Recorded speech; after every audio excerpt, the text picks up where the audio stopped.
Oh my God. Did you see what I sent you earlier? No, the video of John Craven. Do you remember? Was it Craven? What was it called? Yeah, but I thought it was Rachel McCown's because he had the same kind of haircut. Did you see it? Lego head. Lego head, yeah.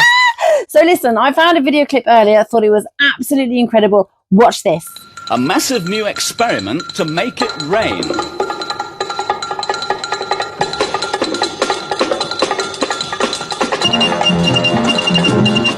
Hello again, it's nice to be back with you after our day off yesterday because of the budget. And tonight we begin with news about rain. The biggest experiment ever to make it rain when we want it to is now, soon to begin rather, in central Spain. It's just one part of a huge plan by the United Nations to study the weather on Earth more accurately than ever before. And for the next 5 years, they've chosen 10,000 square kilometres in Spain as the stage for their new project.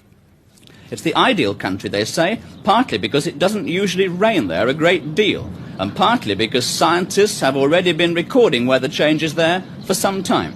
Now, experts from almost every country in the world will get together to try and make it rain. Although this has been tried before, it's never been done on such a grand scale.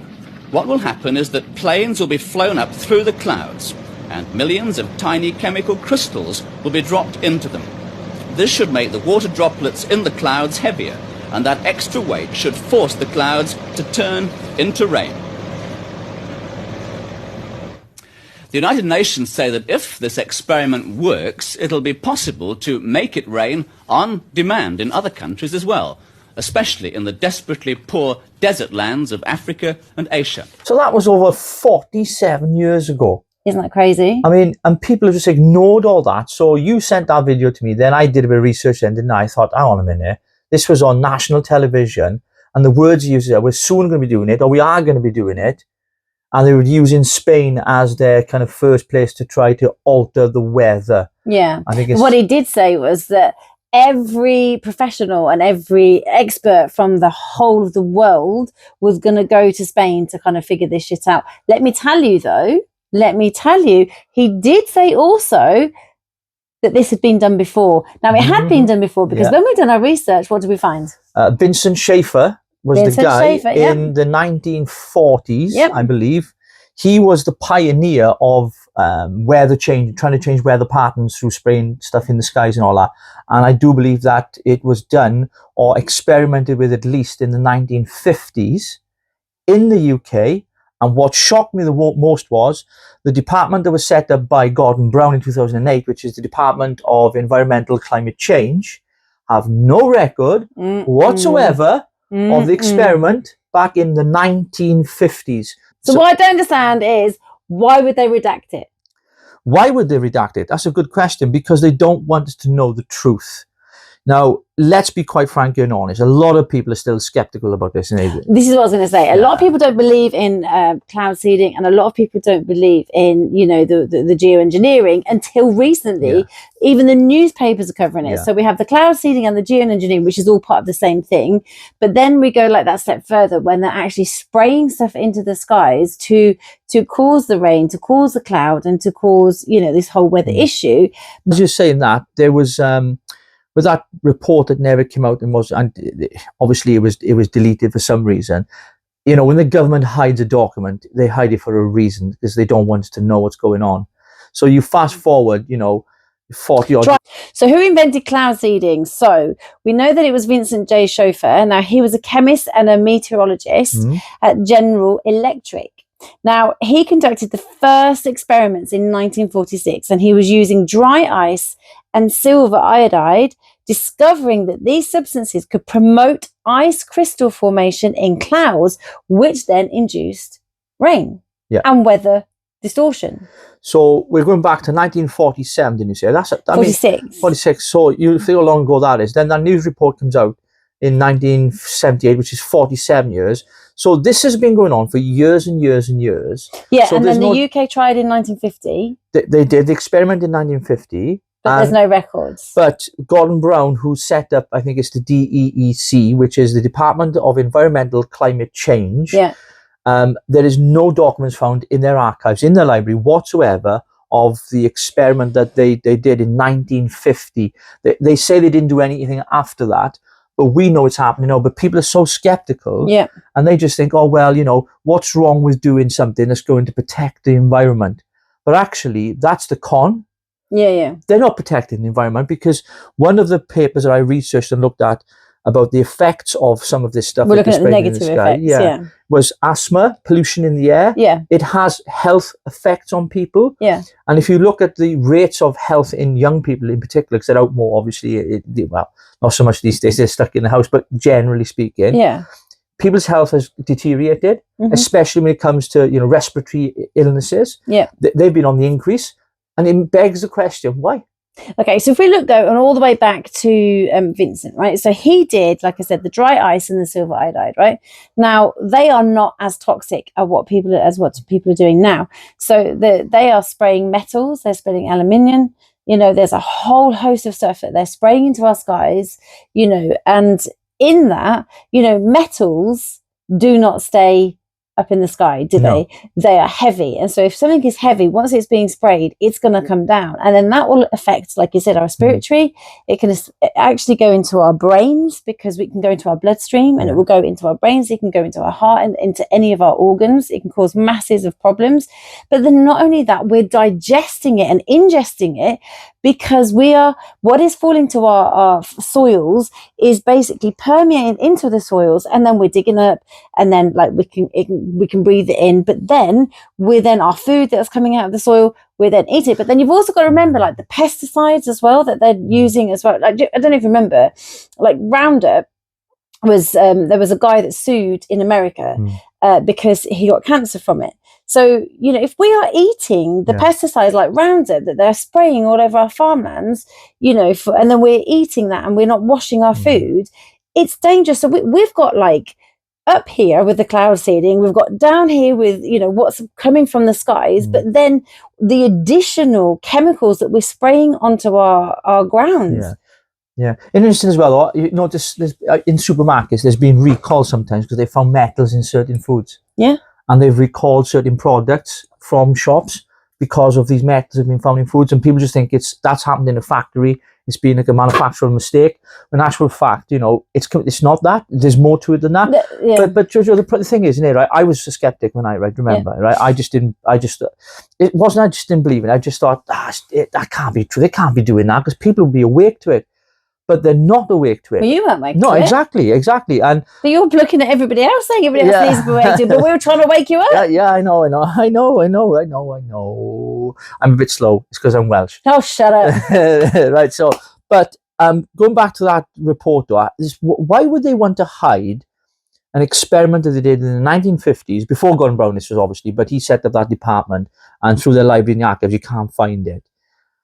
You know, if you're taking away a document so important, because the report was the results of what had happened during the experiment, why didn't they give us the results? Why wouldn't they do that? Well, I don't know. I really don't know why, unless obviously there were massive detrimental effects, and they saw an increase in cancer. They saw an increase. In fact, I saw another documentary, or it was like an old clip. In fact, I'd like to show this on the next one, is where actually they were talking about cancer all coming about since they started spraying the foods and spraying the skies. And I found it fascinating because, you know, we're watching like sort of comedies, you know, sort of sitcoms that were coming, you know, to now. Why aren't people remembering it back then? I mean, they were warning you back then. They were prophetic, really, weren't they? They could see what was happening and telling us. You're watching it thinking, this has already happened. I mean, it's happening. And, you know, The Simpsons is one people refer to a lot of. Always. You know? I mean, but there's others as well. And there's loads of sitcoms where they've said things and you thought, that's so far-fetched, it'll never happen. Because Hollywood has a certain amount of money, and all the governments and even the White House has like an allocated money set aside for telling their truth via the form of medium, which is the TV and TV shows, and one of them is The Simpsons. You know, another is like our movies and other kind of sitcoms where they actually relay what's coming out. Like just recently, I was watching Years and Years. That was BBC. We watched that last night. We just started watching last night, didn't we? And it's all part of pre-programming, isn't it? So they're pre-programming us. So when it comes along, it's just like, well, there's nothing wrong with it. It's like this indoctrination subliminally in your mind already, so you accept it, like, you know what I mean? The script is there. It has been done from years and years ago, but there is just a pace that they are taking it. And obviously 2030 for them with this great reset and the big agenda, that is the biggest kind of push now that we're heading to. And one of the other things that they were pushing was the vaccine. That was a test. It was a pilot scheme to see whether we would all obey and succumb to their requests of injecting into our body. Would we be fearful and stay in? Would we be fearful of authority? What would we do? And there was a clear divide. There was you campaigning and marching up and down London telling them to fuck off and do one. Stick your job up. You can stick your college job up your ass. You can stick your college job up your ass. I remember singing it, walking with tens of thousands of people, because we believed at the time, and I still believe it now, that what they were doing was a social experiment. We didn't believe in lockdowns. I didn't obey lockdowns. I think it was all about government control. They've seen how far they could push the boundaries, what power and authority they could exercise over us. And, we just bent over and took it up the proverbial backside, and said, carry on, let them do it, without even thinking about the impact that it's had. And when you think about the impact that the jab has had on a lot of people, I mean, I can speak for my own kids as well, because I know that during lockdown, a massive effect on them, mentally, socially, and their kind of intellectual development was kind of halted because of it. One of my sons was in college at the time, and it just had a massive his mental health. And there's no recourse. I know we've had the COVID inquiry and all that kind of stuff, but it just seems as if they're doing things to us without our consent. That's the thing, isn't it? They're doing it without our consent. And it's all pre-scripted, all pre-planned, pre-programmed. Yeah. And we've talked about it so many times, but we keep coming back to it. And it is about depopulation, because if you reduce the size of a population, we've had discussions with some of our family about this, when you decrease the size of a population, there's less resources, that you have to, there's more resources, I should say, that are available to people because there's less demand. So it's kind of like there's always something behind it, that like we've seen in China. There's social credit, your carbon footprint, all that stuff. But this is what I struggle with. It's the amount of information you have to consume to come to a place of understanding. So, for example, when you were talking to me about chemtrails as opposed to contrails and stuff like that, I had to consume a lot of information, and I think everyone thinks differently. Me watching videos is not good. So sorry if you're watching this video, I'm not convincing you, but I need to read. I've always been a reader. So I was reading things, and I read both sides of the argument. Yeah. And I came out with my conclusion. It's like, two pieces of paper going in a boxing match and fighting it out, and then the best one wins. And what I read shocked me. I mean, the stuff that they were doing, and even the stuff that we've looked at today. When you looked at that news report there, 47 years ago, they were telling us they were doing this. And they've just sped it up. Yeah, and they like to tell you what they're doing, because then we've been told. And then if the masses are in acceptance of it or in awe of it, it's like, wow, what are these scientists doing? This is amazing. But they don't tell you the implications that come with it, because they're not going to, because it is like all part of a massive agenda of depopulation, as you said. So I've just read something earlier actually which interested me as well, and what they're now doing with the vaccine is they're putting a halt on giving the vaccine to anybody under 65. So anybody over 65 or anybody with health problems, they will now give it to you. Now again, COVID vaccine has been renowned for sudden death syndrome. It's been renowned for people having major heart attacks, blood clots, and other, massive issues on their health level. Like the vaccine injury has been so great. And the most bizarre thing is they had all of their arses covered, to say that there was not going to be any like recompense, if it went wrong, because it was a trial vaccine, because it wasn't ever a vaccine. No, it was a trial, wasn't it? The NHS covered themselves because they've got all kinds of insurance in place, isn't it? Yeah. And so for people now over 65 or who have health issues to be able to take the vaccine, why? It's clear. You know about people dying from the vaccine. I remember Matt Le Tissier, famous football player, played for Southampton. Yeah. I think Southampton. Matt, if you're watching, he follows me on Twitter, just in case. I think it's Southampton. He's a brilliant striker. I mean, he was cancelled by a lot of people. They called him a nut job. He's lost the plot and all that kind of stuff. But he was a hero to a lot of people. And when he was going to watch football matches, there were some footballers just having heart attacks on the pitch without the vaccine. And you had people like Gary Lineker pushing it, and Piers Morgan saying things like, well, if you don't have the vaccine, you shouldn't be allowed to play for your football team and all that. I mean, and then he's gone back on it now. Now he's seen some of the injury. He's flip-flopped back on it. So these were people who demonized people like us. That, you know, they called us all sorts, granny killers, you know, you don't care about people's lives, you're nasty, nasty things.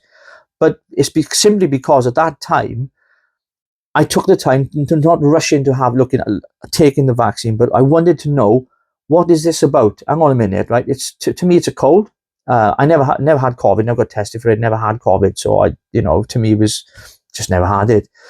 And people were rushing to have it for the simple reason the government would tell them at the time, if you don't have the jab, you can't travel, you can't go to the cinema. So they were robbing people of their social lives and locking them down and bribing them with some jab, whatever that, is COVID in this case, unless they put chemicals the government said they have to put in their body. Now, if the government came out and said, right, you can't go out unless you put this chemical in your body, but we're not going to tell you what's in it. I mean, most people would go, no, but they did. They actually did. They took it. It was emotional blackmail. It was like, if people just want to have that freedom to be able to kind of leave the country, and to have that kind of restriction is stifling. And so the thought of, so many people, the ratio to people saying, I just did it because I love my mom and I wanted to protect my mum. And I feel that pain because they wanted to protect. And, and then you see the other people, I just wanted to travel. I wanted to go and visit my parents in Canada. I wanted to go and do this and go and do that. There were real reasons as to why these people, and, there was rationale behind them as to why they wanted to do this, and yet that we were called names. We were told that we were evil and awful and, that we were out to kill people and we didn't give a shit. And we did. We gave a shit about ourselves and actually wanted to make sure that we didn't drop down dead because we didn't trust it.